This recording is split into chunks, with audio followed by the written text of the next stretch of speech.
சிறகடிக்க ஆசை சரியில்ல. அடுத்த வர எபிசோட்ல நம்ம முத்து இருந்துட்டு ஒரு வழியா மீனா மேல எந்த தப்பும் இல்ல. அவங்க பொய் சொல்லி தான் மீனவ வீட்டை விட்டு வெளியே துரத்தியிருக்காங்க. அதுக்கு எல்லாத்துக்கும் காரணம் ரோகிணி தான் அப்படின்னு சொல்லிட்டு அந்த சாமியார் அம்மா சொன்ன உடனே தாலியை மீட்டும் போலீஸ்கிட்டையும் பிடிச்சு கொடுத்துட்றாங்க. அதுக்கு அடுத்ததை வந்து பார்த்தீங்கன்னா நம்ம முத்து இருந்துட்டு, அப்பா இதுக்கு மேலே நீங்கள் தான் பேசணும், அத்தை நீங்கள் போயிட்டு கிச்சனில் போயிட்டு ஆரத்தி தத்தை கொஞ்சம் ரெடி பண்ணி எடுத்துகிட்டு வாங்க. சீதா தாலியை கையில் வச்சுட்டு என்ன பண்ணிக்கிட்டு இருக்க, போய் தாலியை ரெடி பண்ணி கழுத்தில் போட்டுக்கோ அப்படின்ற மாதிரி சொல்கிறாங்க. மீனா நீ போய் வெளியில் நில்லு அப்படின்ற மாதிரி சொல்லிடுறாங்க. அதுக்கு அடுத்து தான் நம்ம அண்ணாமலை இருந்துட்டு விஜயக்கிட்ட போயிட்டு, நீ என்ன சண்டை சவால் விட்ட, முத்து வந்து நிரூபிச்சிட்டாக்க மீனாவை ஆரத்தி எடுத்து உள்ளே அழைக்கிறதா சொல்லியிருக்கல, உள்ளால அப்படின்ற மாதிரி சொல்லிடுறாங்க.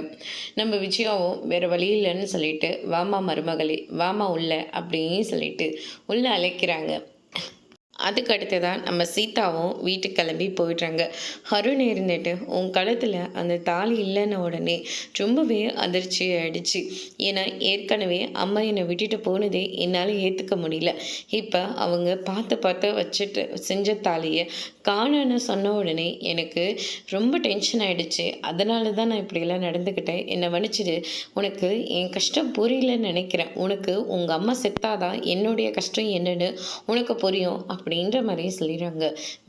உடனே சீதா இருந்துட்டு இவரை கூட்டிகிட்டு போய் முதல்ல சைக்காட்டிஸ்ட் டாக்டர்கிட்ட செக் பண்ணணும் அப்படின்ற மாதிரி சீதா வந்து முடிவெடுக்கிறாங்க. அதுக்கடுத்து தான் நம்ம முத்து மீனோ அவங்க வாழ்க்கையை ரொம்பவே சந்தோஷமாக வாழ்ந்துட்டுருக்காங்க. அடுத்த நாள் நம்ம மனோஜ் இருந்துட்டு ஷோரூமில் போன உடனே ஜீவா இருந்துட்டு உங்களை பார்க்கறதுக்காக ஒருத்தர் வரப்போகிறாங்க. அவங்க தான் மேட்ரிமோனியில் உங்களை பார்த்து பிடிச்ச போய் லைக் பண்ணியிருக்காங்க அப்படின்ற மாதிரி சொல்கிறாங்க. அவங்க பேரும் யமுனா.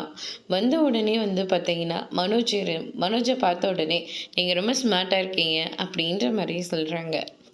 அதோட முடிச்சிருக்காங்க.